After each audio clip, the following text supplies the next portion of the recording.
Hi. Hello. We have a great new podcast for you. It's with a good friend of mine named John Fox. He is our first male adult over 50 divorced guest that we have ever had, and we're really excited about sharing the interview with you. Any thoughts in your head? It was great. It was great to have the male perspective, and his story is gut-wrenching and heartfelt, and he's in a really great place right now, and it's really cool to hear about his journey. Yeah, and I hope not only women listen to this, but maybe we'll transcend to some dudes listening to it who are going through this stuff. John and I are very kindred in the way we experienced our divorce, and I think a lot of men are more like us than not. So anyway, take a listen. Anything else you want to share? No, that's it. Okay. Hope you enjoy. Take a listen. Thanks for listening. See ya. Peace.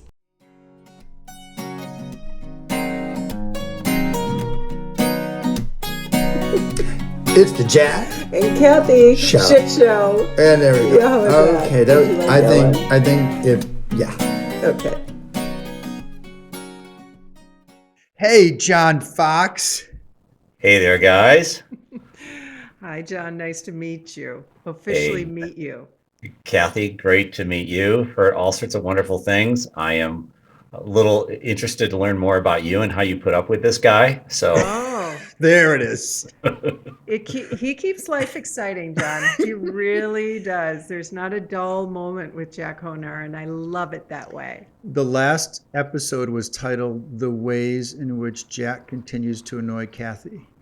okay. Not quite. It's true, though. That was the name of the podcast. Oh, that is really I what did. you named yeah. it? Yeah.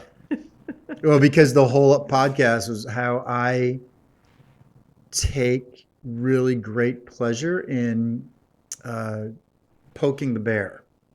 Right. Oh, yeah. Annoying. Yeah. Yeah, well, annoying. Right. Well, I've Always. known Jack for more than 20 years. Yeah. So that's Yeah. saying something. Yeah, well, for me, it all started when you sent your Christmas letter to him, and I was like, "Who is that amazing Christmas letter from?" And then I got the whole John Fox background, and then you guys met in Denver, and that's a Right. beautiful thing. Yeah. Yeah, It's been really special. Reigniting a friendship. Why don't you share Well, that's. share you want how me to- you? yeah. So, well, Introduce John. John and I worked together 20 years ago when he had his company that I remember working for with him was called Eagle Cross.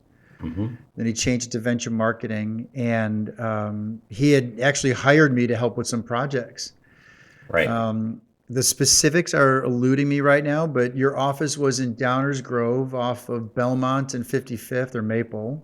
You got it. And my house, my last house that I fixed up was on Curtis in Maine. Oh my gosh. So Right. so close. But John went on to write a great book called The Marketing Playbook, right? Marketing Playbook. Yes. And then, like anything in life, right? He got busy, I got busy. Every once in a while, we'd ping one another to see how each other was doing. We'd see some LinkedIn Right. updates and hi, how are yous? And then I got this text from you saying, "Hey, what's your address? Because I know you moved." Right. And right before Christmas time, and then this beautiful letter comes in describing your life's journey. And I know we had talked earlier about you going through a divorce and some of those challenges. Yep. So we'll get into that. But I just remember, to Kathy's point, raving about you because you were one of the first people that was a client for me when I was starting my own thing. And I've always admired you. I always felt you were a good guy, good head on your shoulders, good dad, all those things. You may be more critical of yourself than others, but that letter was, quite frankly, pretty profound for me. And it led to, I think it's a beautiful thing if I'm getting really corny on you. It led to this unfolding of a whole bunch of different opportunities. So it's good for you for doing that. Thanks. You know, we all I've been in marketing and business development for so long, and I think we've all forgotten the value of putting something in the mail that people actually open. So my son and I, David, wrote that, and without the help of any AI or GPT or whatever, And we wrote that to our friends, and we put 145 of those in the mail. Wow. Wow. And so that was fun. And that was in addition to my normal little Christmas postcard with photos, that kind of typical stuff. Right. And so we sent it to our friends. And then since then, I've sent it to several more people. And the power of something that you open, I followed up with one individual that I hadn't talked with in probably 3 or 4 years. And I wanted to have her on our podcast. And she said, I don't think the timing's right, but I still have your letter and it's sitting on my kitchen table and I haven't forgotten about you. And I thought, when's the last time that someone I know got an email from me and it's still sitting in their inbox and they'll come back to it at some point? We know that doesn't happen, right? Yeah, right. No, it just gets buried and then it Yeah. drops into a black hole. Yes. Yeah. Yes. So that's what that was all Profoundly about. brilliant idea. Well, thanks. It was fun. Even if there was no outcome intended, it's just a nice thing to do. We agree. We think it's something like our podcast and yours. You're Yep. just doing it because the world needs it to be done. That's right. I love it. Right. Yeah. So let's dive right in. Go right ahead. Let's get you on the couch, John. Oh, I've been there. So I didn't know clearly you got divorced until a couple of years ago, right? Right. Sorry, John. How many years has it been? It will be 2 years this coming August Yeah. where it was legal, but it's been 3 years since we separated Sure. and then started that whole process. Sure. Yeah. So as we talked about before you got on, you're our first male divorced guest. All right. I'll try to represent.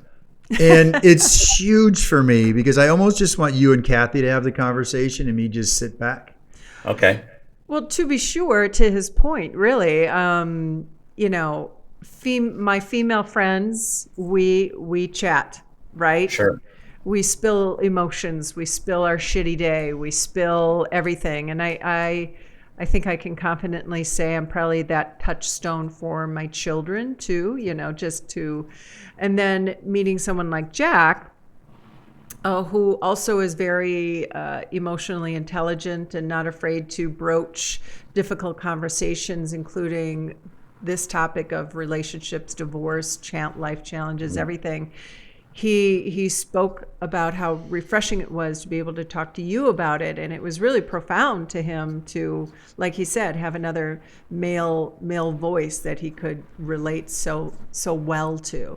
So yeah, that's not unusual for for myself and some of my girlfriends, but it is unusual to find somebody who is willing to open it up from the opposite species, the opposite sex. Yeah. Not It could be. species. Yeah. Well, No, you got it. sometimes you are a different That's species. how they view us. See, John? Yeah. Jesse Jackson said there's no Freudian slips in life. Yeah, right, exactly. Did you, to get into a quick question, Yeah. do you have a lot of divorced male friends? I don't know what a lot is, but I Okay, will tell yeah. you that my first inclination after I got the news that my wife wanted to go through divorce is to call all of my divorced friends that I knew of and ask for advice. Mm-hmm. And so, yeah, I started putting together a list of people that I could talk to. And you were one of those early ones. I mean, I remember talking to you. It was some business oriented thing that I probably was, I wasn't sure where you were at either, right? And so, but I remember standing in the kitchen of my sister's place in Lake Geneva and having a conversation with you. Yeah. The reason I ask, I had one uncle and 0 friends that had gone through Okay. divorce. I should take that back. I had one friend that went through divorce, but he was married at 23 and divorced at 24 because he had a kid with somebody. Right. So I never really counted that as something akin to being in a long, say, 10 plus year relationship and kids and all Right. those things. So that's why, at least for me, it was really challenging. So question for you then, what were some of the biggest personal challenges that you faced when this came about? Yeah. So the biggest personal challenge, and by the way, I'm an open book, and I've told people this. So I'm happy to go to any depth because I want to help people avoid what I went through, which is just Yeah. complete stupidity on my part. So I didn't see it coming at all. And so when my wife walked into my office and said, I want a divorce, I literally collapsed on the floor. And so that started this whole, like, what's going on? And my immediate reaction just physically was I became, I was unable to sleep. I couldn't think straight. And when I couldn't sleep, I meant like I'd get an hour or two a day. Yeah.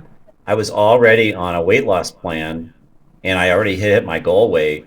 And then I kept going because my body was burning so many calories. I was going to Culver's every day to get a big milkshake just to maintain my body weight. Wow. Okay. Wow. So I saw a couple of physicians. They finally put me on some Xanax just so I could sleep. And they kept bumping that up to over 2 milligrams so I could actually sleep at night. Oh, wow. Right. I just want to tell you how crazy this was for me because this was all like brand new. And I had never ever seen a counselor ever. So just so you know, I was in that kind of, you'll find out that I follow the teachings of Jesus. Let's just put it that way. Sure. And so there's a whole group of Bible believing, church going people that have told us that you shouldn't ever go see a counselor, right? That that's bad. I was probably in that category. And so, so this was all fresh and new. I never really had much of an affection of sleeping with my dog. That was sort of my wife's thing. I grabbed the dog so I could sleep at night. I slept with the lights on. So I was sharing this with some people, and I started to see some psychologists and so forth, and it's kind of getting me back on track. But to get to the point where I could sleep through the night was over a year. Wow. So that was the physical impact that was going on. And the biggest issue that I was fighting is I had not been alone by myself in 42 years. And that sense of aloneness, oh my God, it was really absolutely crazy.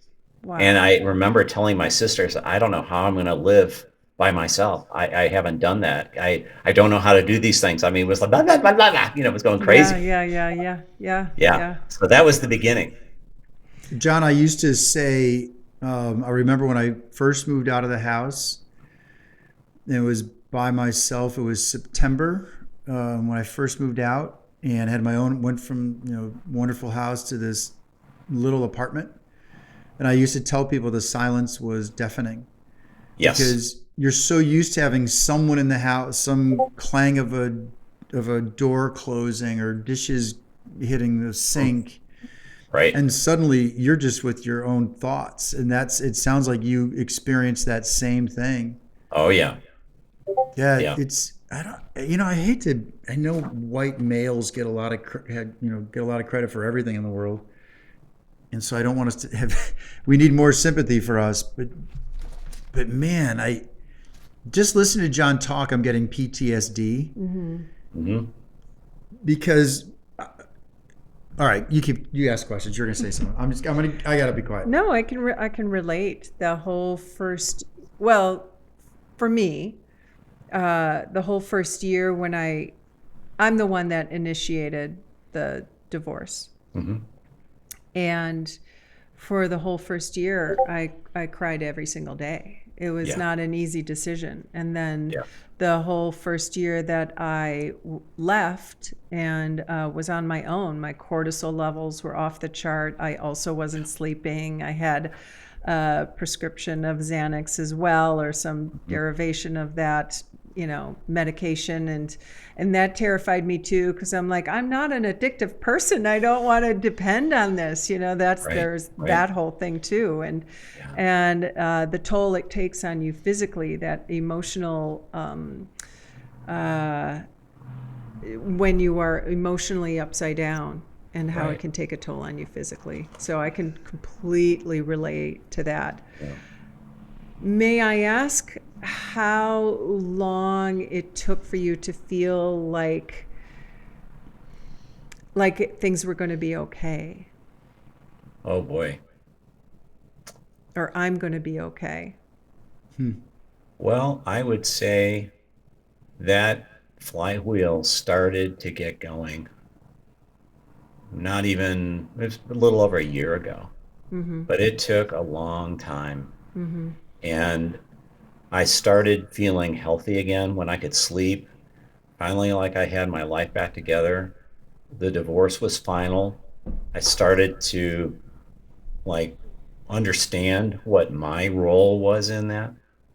And I went through some really, really good counseling. Yeah. But it took me a while to get to that. I came across a lot of stupid people along the way. In your counseling experience, like Oh, counselors that just almost textbook, like, this is what I say to you now, or their own Yeah, personal beliefs being imposed upon you or something? It was more like not, as they say, that good counselors are very rare. And even people that I thought it felt right at the time, they were leading me in the right direction. But now as I look back, in retrospect, I can see that they really were taking me down a very bad path that was not going to be helpful at all. Wow. And once I locked in to some counseling and some training, and I think more or less people that would say, you have to recognize what your responsibility was and how far back that goes, and what your wife's responsibility was, and start to recognize, because I was a person that I went 180 degrees on, it's all my fault. I blamed everything on myself. And to a great degree, I still have some understanding of what that is. But it can't just be one individual, because there's two people, right? I mean, we were married 41 years, 5 children, 2 grandkids, Yeah. that there's just too much stuff there, right? Yeah. The counseling, I think, is so critical, and having somebody that can really walk through that and give you some really good assignments, get you hooked up with other men that are running through this similarly. That was the kind of stuff that finally, to answer your question, I was like, oh, I don't really feel like I need to check in and do this anymore. Okay? I'm sleeping through the night. I'm feeling really confident. I'm happy to be by myself. I enjoy myself. I'm like, oh, I see the real value in who I am. And we'll probably get into this, but I also discovered all the things that I had put aside and not done for many years. And I thought, oh, that's because I'm such a people pleaser. I wanted to do things for my wife, and so I stopped doing the things that I really enjoyed. Right. So really, really bad psychological stuff. And so now I've come to that point where I feel, I'm like, oh, I feel like a human being again. I can make my own decisions. Yeah. That's Is amazing. this helpful, or is that? Oh, absolutely, Okay. absolutely. And I'm thinking about so many amazing points you brought up. One is the fact that you were so willing to turn inward. Yes. And it sounds like it came after some, self-mutilation there, where you just blamed yourself for everything. Right. But what a big person you were just to say, okay, what was my role in this? Right. And to own that. And that sounds like it was a journey you really did just on your own, that it wasn't you and your wife going to counseling to try to figure some stuff out. This was we never okay, did this that. is where I'm at. How Right. can I need to move forward? I recognize that. Right. And then the other big thing that I heard you say was, it wasn't just call a number on after you do a Google search, that there was a process to finding the right counselor that was the right fit for you, and the process to find someone that really helped you, and Yes. that wasn't a quick fix either. Yeah, I think Yeah. I wanted it to be something quick and that I would Oh, get sure. over this, but We Yeah. all did. you Yeah, know, all it's I like- need to do is give a credit card and sign my name up for 9 o'clock Yes. on Monday, right? Right. Yeah. I will fix this. yeah. Yeah.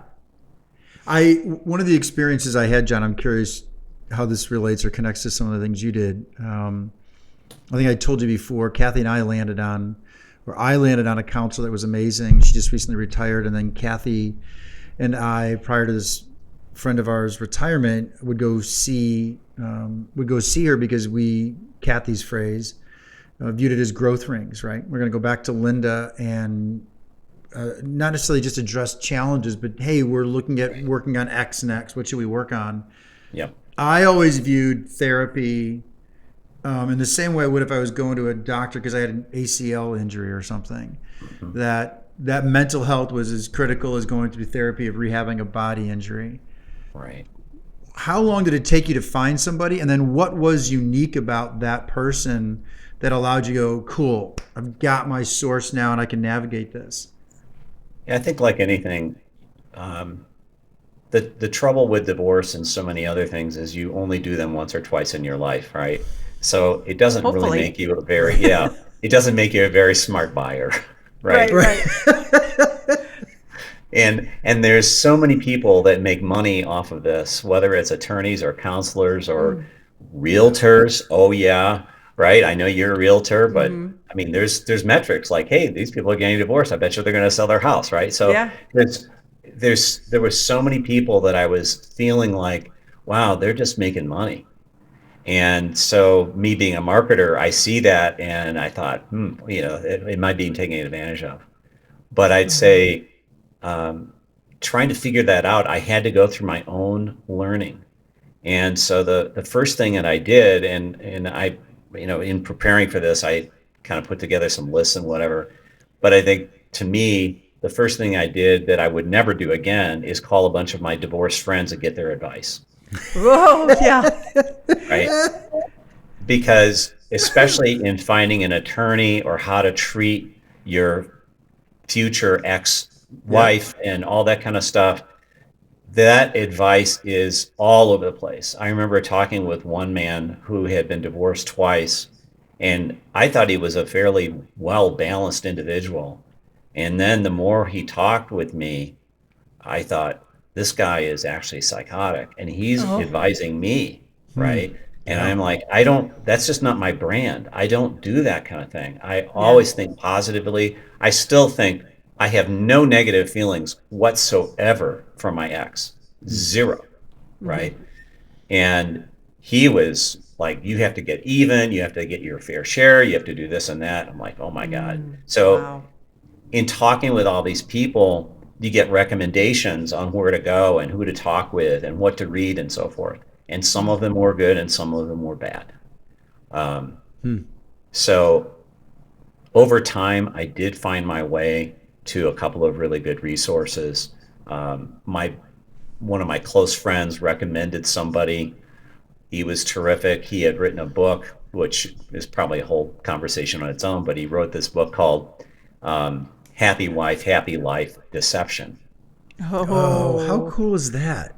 And, there's this whole notion of it's not your job to keep your spouse happy, right? And that was a new concept for me. And so we talked about that, and he identifies like, yeah, your problem is you're a people pleaser. You have done everything to keep your wife happy, but really what you've done is you have been so passive in your relationship, you have delegated everything to her. No wonder she's got this heavy weight on her because you keep giving her more and more to do. Why do I do that? Well, because inside I'm like, she's smarter than me. She has all the experience. And so I thought I was being smart by delegating to her. And actually I was just making life hell for her. Yeah. And that went on for a long time, 41 years. So in many ways I'm like, yeah, I can appreciate why she finally said enough is enough. I can't deal with this. And I'm sure for a while, if she would self-reflect, I'm just guessing, I'm not a qualified in any way to give this opinion, but I'm You don't going to even give it you anyway. haven't even played one Yeah. on TV. Yeah. I know, exactly. I haven't even pretended to be a psychologist before. But, you know, there must have been something in her that needed that for a while. Enjoyed that role, got Oh, sure. something fulfilling from playing that role where she Yeah. was the decision maker, she was the doer before Right. there was some shift in that, Yeah. you know. And I certainly, you know, when Jack and I went on our very first date, I don't know if he told you this, but one of the things he asked me was, you know, what was your role in your divorce? Yes. Which sounds like a good segue. Okay. So we're going to take a quick commercial break right here. And when we come back, I'd like to ask you about not only your healing process, because you and I talked about this at length when I was in Denver, but your role. And you're kind of hinting at it already. So Yeah. let's take a quick break. And when we come back, we'll talk more with John Fox.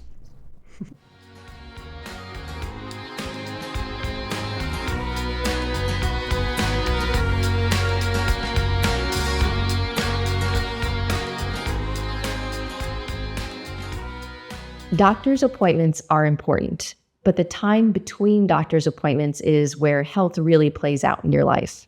I'm Molly Dunn, the founder of Your Why Health, a registered health coach and a certified personal trainer. I help women move through their world with confidence, vitality, and metabolic health. The year-long program at Your Why Health is the opposite of a quick fix.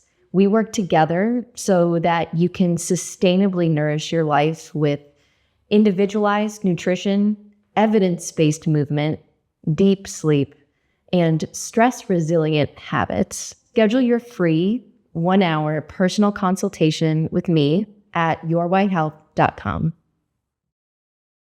Hey, it's Jack from the Jack and Kathy Shit Show. And I'm Kathy. If you've ever wondered how Jack and I stay It's connected, definitely not my cooking. correct. It's The Skin Deep. They're the ultimate resource for meaningful connection with products like the And card decks, interactive journals, and conversation starter kits for families, couples, and friends. And don't forget their YouTube channel full of raw, honest conversations with real people. It's inspiring and a great reminder that we're all just trying to figure it out. As fans of The Shit Show, commonly known as shitheads, you get something special. Go to theskinddeep.com/shitshow Easy for you to say. Shit Show at checkout to get 15% off everything. That's right, 15% off their incredible products just for you, our fellow shitheads. Whether you're deepening connections with your partner, your friends, or gearing up for that in-law dinner, they've got you covered. So check out theskinddeep.com/shitshow. Use code SHITSHOW and start talking it out. Who knows? You might even enjoy it. The Skin Deep, making connection less awkward, one question at a time.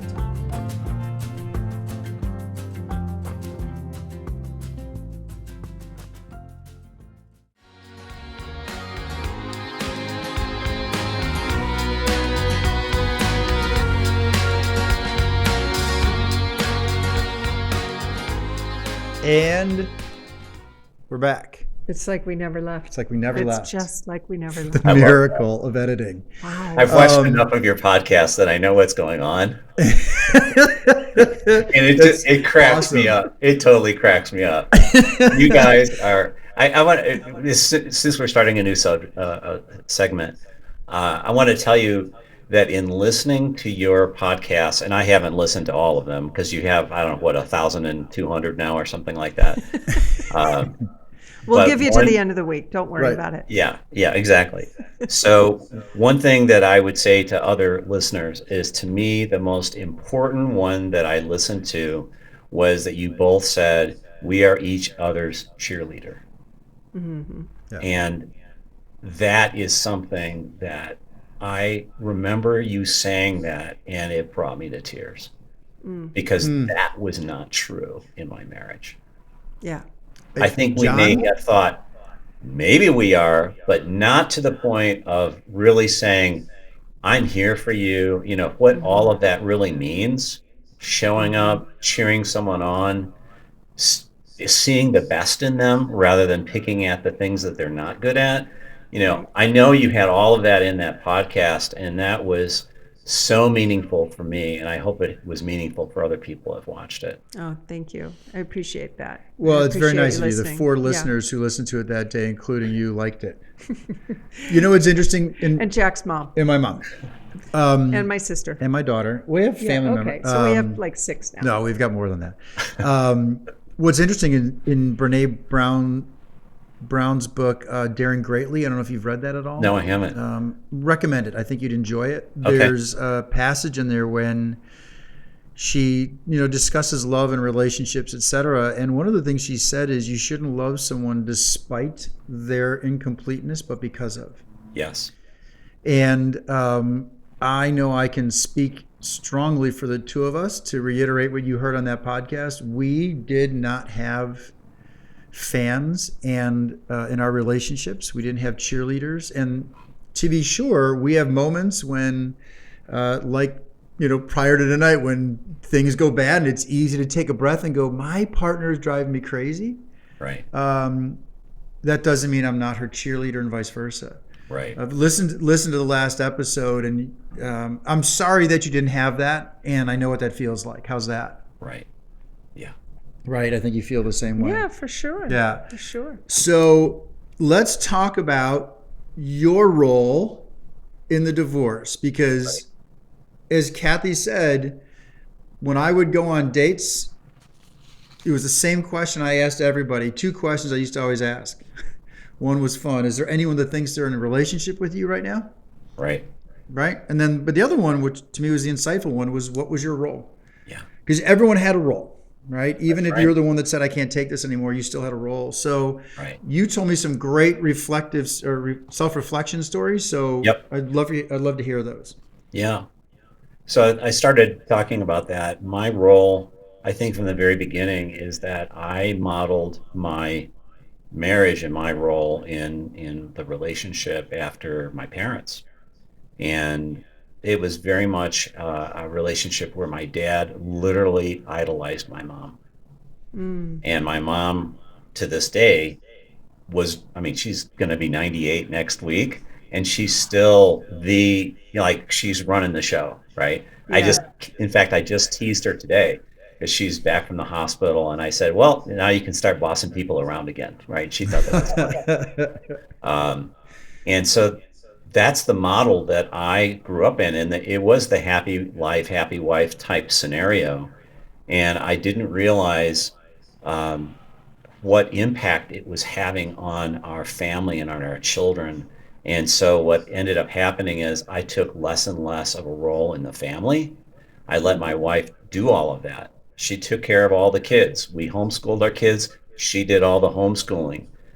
I was trying to start my business. Probably not the best time to start my job, my company. I did that at the same time that we were having twins, which were our 4th and 5th children. Really not very self-aware during that time, and I probably was trying to figure out what's my role, where am I fitting in here. Whatever the case, I really was a very passive individual. And maybe my work life, people would say, oh, he's a great decision maker or whatever, but to my family and to my wife, I just wasn't there. And so, I would compliment her. I thought she was beautiful and on and on and on, but that's not really what she was looking for. And I completely understand. I shouldn't say completely. I have respect for what we went through. And I have gotten to this point, within a few months ago, that I finally at the point I said, she gave me the best gift that anyone could give me by divorcing me. Because it forced me to be who I was created to be. Wow. And I just gave you the never best gift. understood that. And Wow. I had a lot of work to do on myself, reading, exercise, finding things that I really, really enjoy, things that I should have brought into the marriage and didn't. For instance, I love performing arts. I think we went to see, in 41 years, I don't know, maybe we went to see 3 or 4 plays. Never really went to see any performances. In the last year, I have been to so many plays and musicals, and whether it's high school, college performance, been to New York several times, seeing great plays and musicals, saw Hamilton a couple of times, and then I'm here in Denver, so we have Red Rocks. I've been there multiple times. I mean, I've really, really enjoyed getting into that section of my life. You And shared a story with me yeah, when we were in the car about friends and parties and things like that. If it's not too much trouble to share that again, if you Yeah. don't feel like doing it, I get it. One of the things that Kathy and I both experienced during our marriage, and in fact, post when we were dating other people, right. was that we were, in fact, in the last podcast, you used these words. We were so desperate to have something, Right. right? Remember saying this? We were so desperate to have a relationship that we often acquiesced ourselves. Without question. Yeah, and I've said till I'm blue in the face on this podcast that it took me right before meeting Kathy to realize that I'm the common denominator in anything in my life, Right. whether it's work or my physical health or Yes. relationships. If I want something to change, I've got to change it because I keep Correct. getting the same results. It's me. Yep. So if you don't want to tell a story specifically, I get it. I just connected with your story about how you used to be very social. And does that story resonate with you about how you used to have parties and stuff and you found yourself not doing that anymore? And do you mind telling that or not really? Oh yeah. Okay. So in our 41 years, we had, as far as I know, we had exactly 2 couples over for a weekend. They were out from out of town. One was from California, another one was from Ohio, and that was it. So we really didn't do that as far as entertaining, other than some things with our church. Really having parties at our house. We did that, from my recollection, maybe once or twice, and that was it. And I didn't tap into me, that I didn't understand where hospitality was inside of me. Just so that whole idea of entertaining and having people in your home, until I went through divorce and we sold the house so quickly, I didn't have anywhere to live. And I really didn't know where I wanted to live because I had kids all over the world, our country. So I had 2 in Denver, 2 in Los Angeles. I had my oldest with my grandkids in New Jersey. My sister spends her time half in Florida and half in Lake Geneva. And then, of course, I'm from Chicago. So I was trying to figure out where I want to live, right? And so I had benefit to me is that I had a lot of friends. That's one thing. I have a huge network, and I started reaching out to people, and they said, "Hey, why don't you stay with us?" I had never stayed with someone. I always stayed in a hotel. Wow. And so they put me up in their homes, and then they did something that I've never seen before, and it's been an amazing experience. I got to their homes, and 2 in particular, and when they hear this, they'll know who they are. They literally threw the keys to my car, and they said, which car do you want to drive while you're here?" Wow. I'm like, serious? And they gave me the garage codes, key codes to their gates, home, everything. They weren't even home many of the times. I just got to use their home as a base of operation. Truly, And I've just been able to opened do the that. door, literally and figuratively opened the door and welcomed you in. Unbelievable. And some people I've known for many years didn't do that at all. These were people that were like friends of friends. And they're Oh, just, wow. and all of a sudden I was like, holy cow, that spoke to me, that someone would do that for me, not even knowing who I am, and let me just drive their cars and be in their home and eat their food when they're not even there. Yeah. Right? It seems like you had to because we always like the E warning on our podcast. It seems like you had a "what the fuck, John" moment to yourself, Yeah. right? That you said it earlier that your ex's gift was opening yourself to yourself. Right. It seems like all these things just started to blossom for you. Yeah. Were there any other stories that you can relate to where this self-reflection came out going, holy cow, I didn't realize all these things about myself or what I needed. Just a funny story. I was, and there's several like this, but I always thought of myself as friendly, but for some reason it sort of kicked into high gear and it hasn't stopped. So this is now going back in the fall of 22, and I am at the Denver airport getting ready to fly to Milwaukee because I was staying the holidays with my sister in Lake Geneva. And so there was a couple in front of me. We're a Southwest, so we're all lining up, right? And we're just chit-chatting like I normally would. And then we just started talking about, well, I said, why are you leaving Denver in the middle of this? This is ski season. What are you doing? Oh, well, our daughter is going to be performing in Wisconsin. And so I'm like, performing, really? So we start talking about that. We start talking about Hamilton, which is my very favorite. And I said, well, the special thing about Hamilton, and the wife says, no. And I said, well, that's a story of reconciliation. And she said, really? I said, well, yeah, watch all the way to the end. She finally reconciles with her husband that she had kicked out of her life, right? And she burned all of his letters. She spends the next part of her life assembling all the letters from other people, right? She reconciles, right?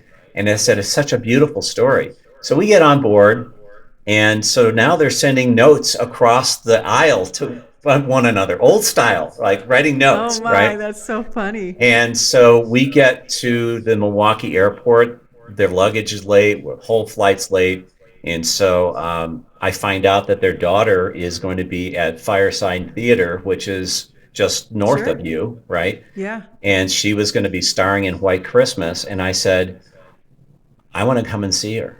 Well, see if there's tickets available. I mean, this is a hard time of year. So I went there it was my Christmas gift to my sister and brother-in-law. We went to go see Courtney, their daughter. Yeah.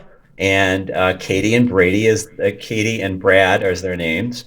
And so they got to meet my sister and brother-in-law. We had drinks ahead of time. And since then, we've become great friends. I've seen Courtney several times. They're here in Denver. We've had meals. They've gotten to know David. This is all because I had a conversation with someone that was at the airport. And that's happened incredible. multiple times. And so it fills my soul with understanding who I am, that I can bring those people into my life. And I'm not worried about someone else thinking, who are these weird people, right? Yeah. It's just me. Yeah. So those are the things that I started to get into, like, this is who you really are. You are a person that really feeds on the connections, like meeting you, Kathy. It's just so fun to meet other people, and sometime we'll meet face to face and it'll be even more Absolutely, meaningful. we will. Yeah. Yeah. Those are such great gifts in life, right? Yes. Meeting those other people and those little moments of joy that you Yes. capture from that, and it's seemingly so random. You were just standing next to them, Yep. but truly, it's what you manifested, right? It's Right. truly because of your actions, your choices, and your intention Right. that made that moment happen. Yeah. And it sounds like it's really pushed you to take those risks. This whole divorce experience. It has. And I will say that I was on a call-in, completely random, and and it was over, and I got a phone call from some number in Louisiana or whatever, and this guy said, hey, I heard you telling your story. I'm like, how did you get my number? Well, I called so-and-so and they had you registered and blah, blah, blah. He said, I hope this is okay. I said, no, I'm totally fine. And he said, stalked you. I know what you're going through. I said, okay. And he said, I'm going to give you one piece of advice and I want you to think about it. I said, okay. He said, when I was in your situation, I decided that I was going to be a force for love. Uh-huh. And I said, I can do that. Yeah, right? And so I changed my journal to, how am I a force for love today? And it had really changed my life Wow. to think about that. How am I loving myself first, right? Yeah. And then how am I going to love in a situation that is maybe kind of tender, or it could be tough. And sometimes saying nothing makes sense. this is a dad that was very critical at times of my children. And now I'm to the point where one of my children said, "We don't even know who you are." Yeah. So Yeah. This Wow. is a perfect segue to talk about kids. Seriously, do that. You would think that we've scripted this stuff already, yeah. but we didn't. Let's take another quick break, and I want to ask questions about the relationship with your kids and how you've now the big changes you've gone through, and I'll set it up when we come back in 2 and 2. Do you remember where 2 and 2 is from, by the way? Do you remember 2 and 2? Chuck Woolery. Remember Chuck Woolery used to do that all the time? Do you remember that at all? Yeah. No one knows that. Every time we have a guest on, they're like, I have no idea what Chuck Woolery is, because they're all in their 30s. Do you know who Jim Lang is? Jim Lang, no. Dating Game. Oh, yes. Yes, of course. That's right.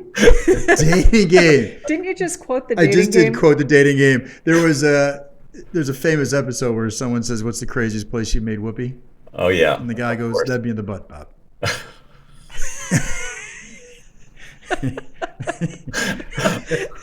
Oh yeah.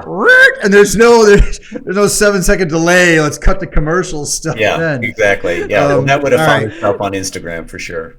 All right. When we come back, I want to spend some time talking about how the relationship with your kids has changed.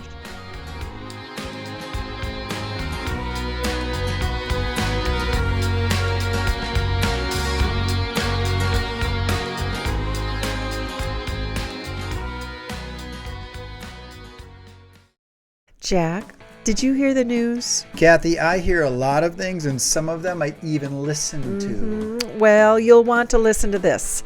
The Jack and Kathy Shit Show is officially ranked number 3 on FeedSpot's top 15 dating after divorce podcasts. Wait, we're number 3 out of all the Dating After Divorce podcasts?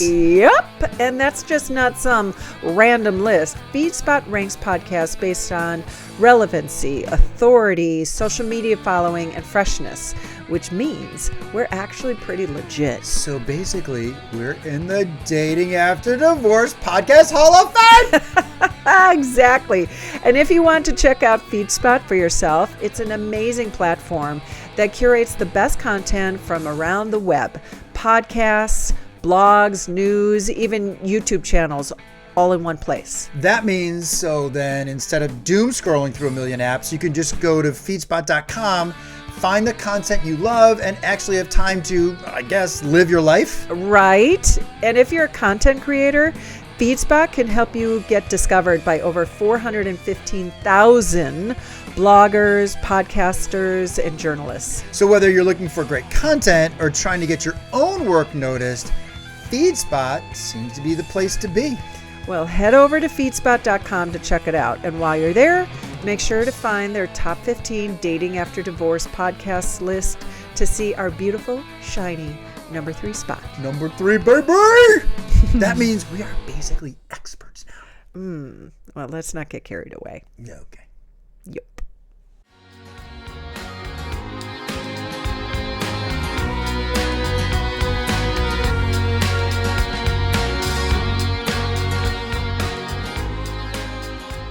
And we're back. back. So, okay. So you said something right before the break that your kids said essentially, "Who are you?" Right? You're so Or, "I different. don't recognize I don't you." recognize you, right? Right. So I was on a hike with my daughter in Seattle, and After he was visiting you. Oh. no. okay. This Oh, was long time long. ago. Well, I've Okay. been divorced 10 years. This is like Oh, 5 got it. years Okay. into the divorce. I So, apologize. Yeah. no, it was right when I met you. Remember, I went out to visit her when I said, "You want Kathy to come?"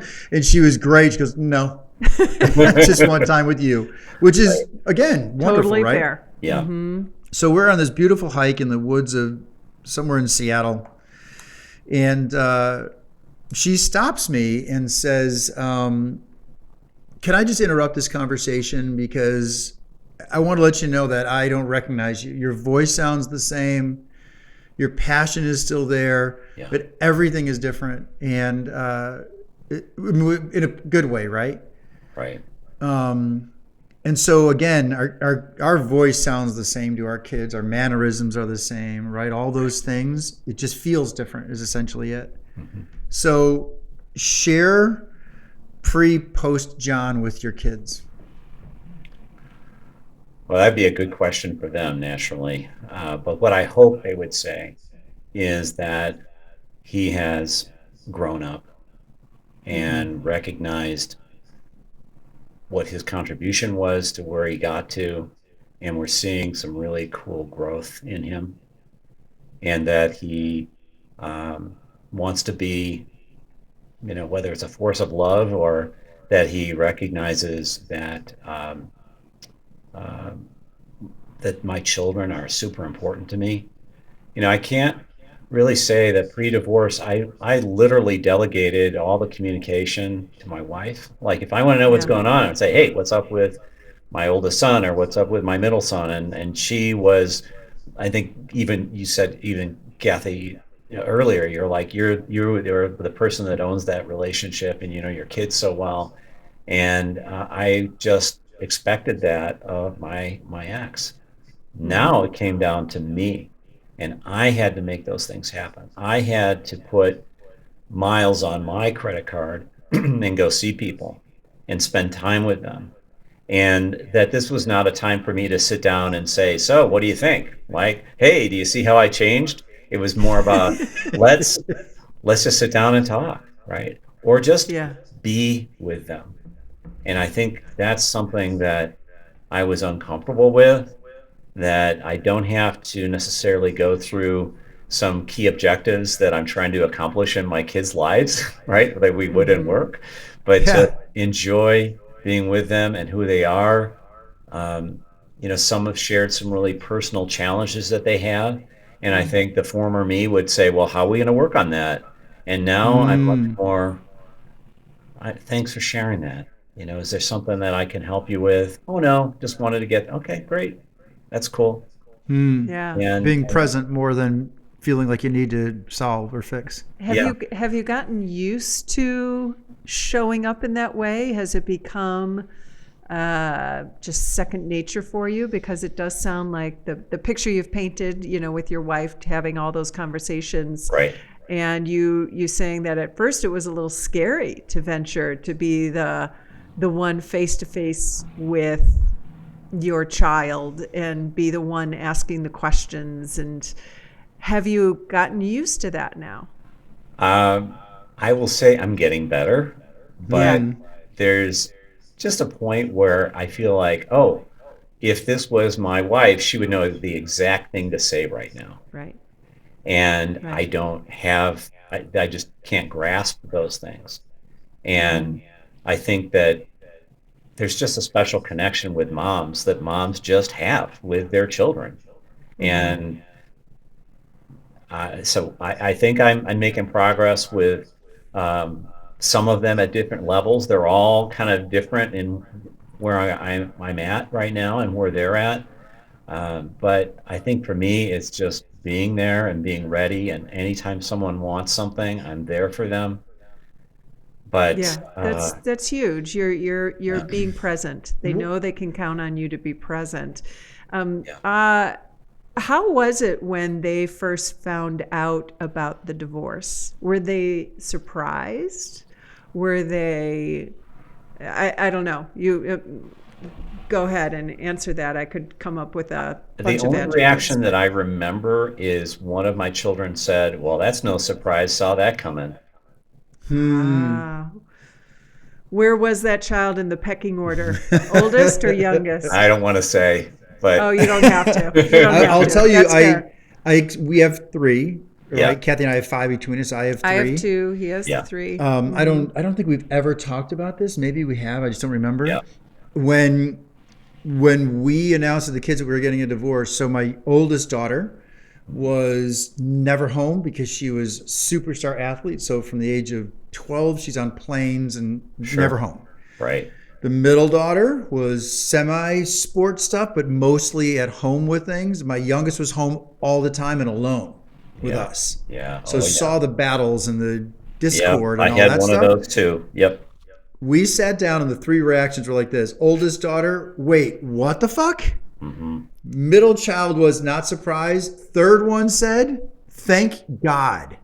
Wow. So did you have those dynamics between the age ranges of your kids? Like it essentially means who was there to witness it versus not typically, but did you sense any of that? Maybe. I don't, by the time I only had one living at home when this came down. Everybody else was out of the house by then. Yeah. So this was through telephone or Zoom and, just didn't have that kind of conversation. The one child that was at home at the time, we did have conversations face to face naturally. Yeah. How did that feel going through it? I know it's a dumb question, but Going through what? Just talking to the kids about all this stuff. What was That's that like for you? Yeah, I mean, there were multiple layers in that. That's probably for another conversation that would go for another hour. But it was. I've always been a person that could apologize and fess up to what my responsibility was. So I never tried to run away from something, and so I had to do that pretty early on, and it was really cathartic, honestly. Wow. Yeah. And when I think about other divorced men that I've met, I'd say, and maybe this is some of the stereotypes, is that men are just not emotionally available. Mm-hmm. Like you were saying at the beginning about Jack being emotional, have a good EQ. I think that's one of the things that I do see in other men is they want to blame their wife for everything. They don't take any responsibility. They're not ready to grow up. And then they latch on to some stupid things like these red pill guys. I don't know if you followed that, all women are bad. And, they literally are crazy people, honestly. And so I think it's so easy for guys to just start latching on to things rather than just owning their own. As we talked about so many times here, you got to own what you own. It's what your role is. Yeah. Right. Wow. I know that when I was first going through the divorce, I felt like a failure. That was that year of tears where I cried. Of the 365 days in a year, I cried every day but 2, Yes. And I just felt like a failure. I was raised Catholic. Mm-hmm. No one really in my family, at least not the closest of family, got divorced. Yeah. And I felt like I was a bad person for going through this. And it took a while to come out on the other side and realize that, how the choices we make for ourselves and the responsibilities we take in our own lives and our personal happiness is probably one of the greatest things we can model for our children. And I like, again, like you said, our kids can speak best about this from their own perspective. But what I like to think is that they're finally witnessing me in a emotionally healthy relationship. That if I do get a chance to model anything, it's better than what they saw. And they didn't grow up in a house full of fights and violence or addiction or anything horrible you can add to the list, right? But they also didn't grow up in a house full of connection either. Right? No, That's what you always talk about. No, they did not witness a connected partnership. So kudos to you. It's not something you wish on anybody, but you're a testament how you can come out on the other side, make the most of where you are, and grow from it, right? Well, two notes on that. One, back to the kids. I remember sitting down with an attorney very early on. She was not my attorney, but she was a friend of a friend, and I was like, I don't even know what I'm getting involved in here. So she was kind of walking me through the steps of Illinois court system. And I said, well, the good news is that my children are old. They're all working and so forth. And she said, well, are you interested in some real data? And I said, sure, go right ahead. And she said, the facts are that the longer you're married and your children are older, the harder it is for them. Because what they've known to be true for now 25 plus years That's is right. no longer true. And so that's what you're dealing with. And I Yeah. thought, wow, that's great advice to get that very early on, to recognize that. And then my kind of on a segue there, my first counselor that I went to, who was just terrific, and maybe because the counselor was female and there was that dynamic that I maybe felt a little bit more comfortable talking with her. I don't know why, but I remember complaining to her in my first couple of times, my first couple sessions. And she said, John, your wife has made a decision. Adults respect the decision of other adults. Whoa. Get over it. And I've written that down many times. And I thought that was like the first turning point to recognize that my job is to understand that's her decision, and I'm going to uphold that and respect that. And that's totally hers. Because when she asked for a divorce, after I collapsed, I said, I'm going to fight this. And she said, there's nothing you can do to fight this. And now I recognize that was really something stupid to say. I should have just said, okay, I respect that. That hurts, but I respect that. That's your decision. Well, it brings up a lot, I'm sure, in that moment. You were, because you felt in the immediate, you felt blindsided by it, right? Sure, right. But then as the dust settles, as they say, and you start to come out of the ashes and you Right. have a little perspective and you look in the mirror, you're like, oh, I can see how Right. that moment and that moment and that Oh, moment yeah. all led to where Right. we are today, right? It's Right. these microscopic, seemingly nothing moments Yes. that accumulate and lead you to where you are. Yeah. And it's not all bad. It's just a journey, right? This is life. Well, for Yeah. me, it's been actually, as I said, it's the best gift that she could have given me. Yeah. Yeah. One of the interesting things related to all this, just again, our conversations, and I don't want you ever to feel bad about this, just keep bringing up PTSD for me. Yeah. It just is like everything you say. I'm going, oh God, I remember this. One was when I was dating someone for a couple of years prior to meeting Kathy. And when it ended, I remember I had said to my therapist, what the fuck? I did everything right. Like I was balanced. I was this. I didn't get too high, too low. And she just said to me very similarly, well, I'm drawing a blank. She just said, people change. People Yeah. change their minds. Well, and she also said you weren't clearly yourself. Well, That's she what did I say that. She remember goes, you were giving in too much. She goes, you thought you went from this type of relationship and you swung all the way over here and thought that was right. Yes. And she said, now you're learning. But she said people change their minds. And then she even said to me, you may meet someone and change your mind. And so I think I told you in the car, the craziest thing about this relationship, and I say it again too often, I love Kathy. I adore what we have. If one day she said, I need to experience life a different way, believe it or not, all of these things I've experienced to this point make me go, okay, I get it. Right. Please don't be fooled that I wouldn't be sad or upset. Right. She's got her own life to live. And when I say that, she always responds back with, same to you. Like if you feel you need to go explore some part of life, that means I'm not a part of it. Yeah. It's a remarkably comfortable place to be in a relationship, Right. to know that if you needed to pursue something in life, Yeah. while you may hurt some people along the way, it's your life. And what incredibly profound experiences you've had now in the 3 short years that one of the worst things that could have ever happened to you occurred, right? And now look where you are. Yeah. Anyway, I'm talking too much again. No, that's No, great.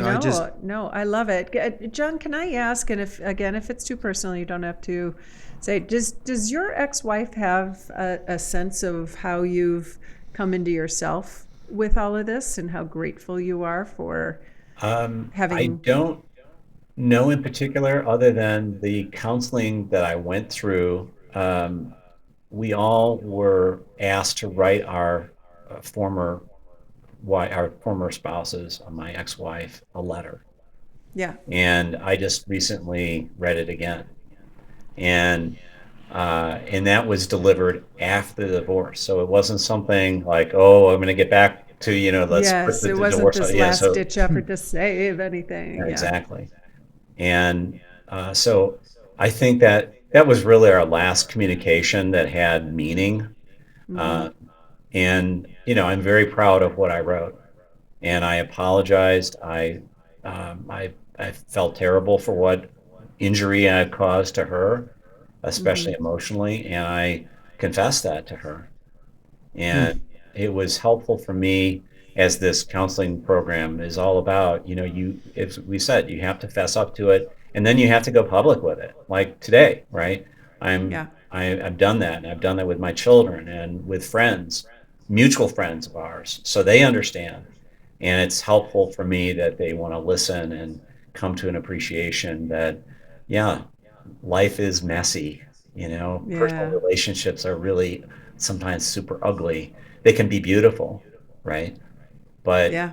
if I think one of the things that I think the church, since you're Catholic, Kathy, I think that the church is really bad at all of these things, because we feel like there's some level of perfection or whatever, and then you come to realize, especially through the circumstances that three of us have been through, we're all such broken people.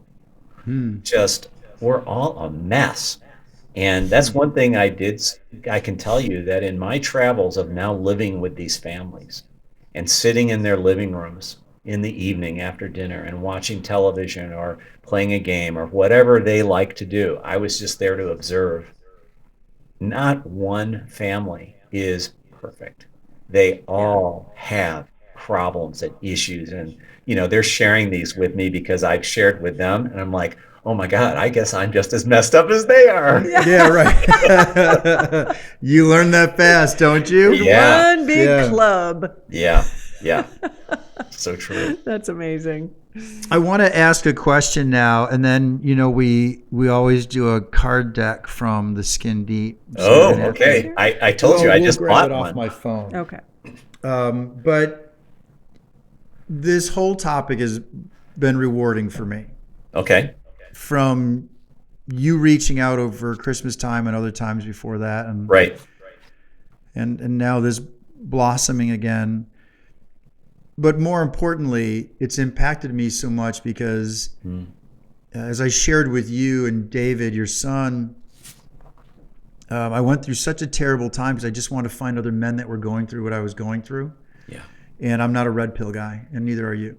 Yep. And I'm not under the belief that women are assholes and all that other bullshit. Yep. That really infuriates me.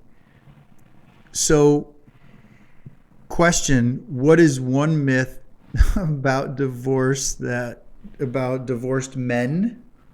and men going through divorce that you feel we need to address, dispel, whatever you want to call it? Right. Yeah, I think that I touched on that a little earlier. It's about divorced men in particular just being unavailable emotionally. And I think that that's something that to the extent that I can, and you having a podcast on this, is to say, there's hope, and you can change when you start recognizing that it doesn't end here, and you don't have to chase after something that's completely stupid like red pill guys, and just love the fact that you're your own person. And if someone comes into my life, that's great, but that's not something I'm pursuing at all. Yeah. And I would like to have the thought that, no, we are very emotionally available because we've gone through this. We have touched our inner being, if you will. We understand our emotions. We understand how to cry, a good one, right? And recognize just how screwed up we are, to confess our sins to other people. I mean, I'm not Catholic, but the whole confession thing is so cool. I mean, it's really neat when you have to do that to another human. And so I got lots of practice doing that. I think the idea is just showing up is so, so important. And a lot of men just don't want to do that. They don't want to be vulnerable. Yeah. And the more you are, the There's a more big you're word. going to be satisfied with your life. Yeah. The that's vulnerability aspect of it is huge. Yeah. Yeah. Yeah, I have one girl and one boy, and you made me think about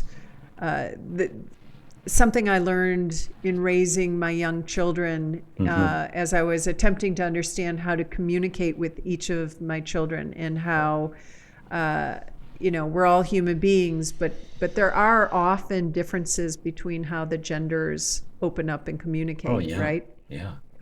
And so I don't know why I'm telling this story. Do we have time? Am I babbling now? Babe, it's our podcast. But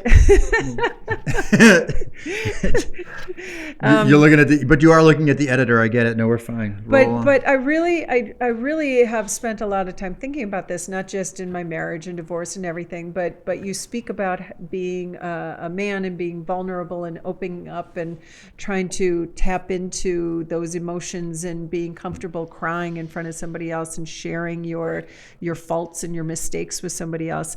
And what a huge thing that is for you to be on that journey, because as a man, you are not, for lack of a better word, really trained to learn to do that, right? Correct. I really think you are trained to, or society, wherever that messaging comes from, or whatever part of it might be innate, you are taught to go slay the dragon and bring it back to the cave, right? You are taught to do that. And knock the woman over the head, drag her back. well, Yeah. to a degree, yes, maybe. But, so I noticed A that, whole nother podcast, apparently. yeah, that just trying to teach my son how to communicate and open up was very different than teaching my daughter. Like, I could sit down with my daughter and be like, Sure. tell me how you're feeling. Right. And she would just go, bleh, Yeah. Yeah. And with my son, I learned that I take him on an activity. You go Sure. shoot baskets, Distraction. or he's driving. When he was driving age, he'd be driving. The focus and attention was on the road. And meanwhile, there I am off to the side, peppering him with questions and trying to get him to love it. open up a little bit. So the fact that you have come to that and are so willing to embrace that part of yourself and communicate and open up, that add that to the list of gifts, right? It's I'm a talker like Jack is, so Yeah. to that extent it's easy, and I enjoy learning about other people. I'm just intrinsically curious, and I'm a learner to probably maybe an unhealthy degree as far as curiosity, but I think that drilling into that and understanding the differences between genders is really huge. I mean, it's real, and I have to say, it's just when I meet another man who is not like that, it's hard for me, because I'll ask them, like on our podcast, we've had a couple of guests that I'll ask them some more personal questions, and they will just avoid it. Yeah. And I keep thinking, for what? Yeah. What reputation are you so afraid of that someone might know Yeah. something about you? Yeah, that's right. Right. Well, kudos to you. So, John, what is next in life for you? How about that for an open-ended, nowhere question? Sure. Well, next for me, I am going to be moving to San Diego. My oldest is moving from Jersey out to San Diego, and I've had enough of the winters here. So I've been through 3 winters, which are probably the same as in the Midwest. We have sun, but it's still cold and windy, It's so and cold. and I'm old enough that I would just enjoy being in the sunshine more of the time when it's warmer. So I'm going to be moving there. My son and I have been really enjoying our podcast, and that we want to continue doing. Again, there's no revenue stream at all. We're just doing it for fun. We really want That's to, right. like people like you, we just had on our show and just talk about the hard knocks of life. Yep. And we go a lot, ours are over 3 hours typically. So Yeah. this is like a warm up. Right, exactly. But yeah, I mean that's the main thing that I'm going to do, and keep my business moving. That's Congratulations. wonderful. Yeah. Okay, so Good stuff. at the end of every episode, if you have listened to it, you know Oh, yeah. that we talk about the skin deep and we ask questions of one another, but we're going to ask a question of you, Okay. and it's to answer about yourself. How about this for a little twist? All right. Okay. What can you do to make yourself happier? Oh, that's a great question. To me, I need to tap into the things that I truly enjoy, and I went through some of those. But I think about the things that I didn't do for years. Like, I was in the Midwest, so hiking is a flat, Right. right? It's all at sea level, right? Yeah, exactly. But, There's no yeah, hiking. so I've It's been called on the stairs at a mall, the escalator. Yeah, exactly. So Right. I didn't know what a 14er was, right? So Oh, yeah. I've been on a couple of 14ers in the last year, and I'm like, okay, I can actually do this. And so, I've set some goals physically to do that. My middle son and myself in our business, we set some goals of what we want to accomplish in our work. And I think that goal achievement is huge.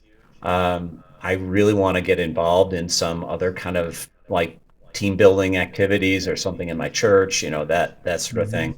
And I've been kind of putting that off now that I'm going to be moving.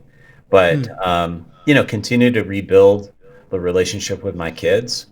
At some point, maybe I'll have a friendship with my ex-wife at some point. That would be nice. Because I think that our whole family is still a family, right? We still, You always will Yeah, be. you don't Yeah, stop always being be a family. Yeah. Yep. so, that would be nice. But, make myself happier. It's doing more of this kind of stuff, honestly. As you can tell, I'm not bashful. So, Yeah. Not at all. I love it. Yeah. I love it. Love it too. That's good stuff. Thank you, John. Do you have Yeah. anything else? Did I just step No, on you I there? mean, Okay. honestly, we could go for 3 hours, but we're gonna keep. Maybe there'll be part 2. There will be part two. Anytime. I'd Fox love it. part 2. Yes. Yeah. We'll come to San Diego. How good would that be in January? that's a great idea. It would be great. Yeah. Bring all the gear. Well, you have gear too. Oh, yeah, we're all set. We're all Yeah, I set. could use We have your both stuff. of you It's on. Yeah, exactly. It'd be great. I love it. We sign off by saying peace at the end of every episode. So, John, I can't thank you enough for so many reasons. Oh, thank you. We will do a part 2 for sure. So, on that note, Great. Hey, peace to you. peace. Namaste. Thanks. Namaste. That's I'm in great. yoga. Thanks, dude. See ya. Bye. Thank you so Thanks, John. much, John. You just listened to another episode of the Jack and Kathy Shit Show. All recording, engineering, and production provided by us. Connect with the podcast on Instagram at Jack and Kathy Shit Show for more insight into our shit show of a life. This episode is proudly brought to you by Pint Productions. Point.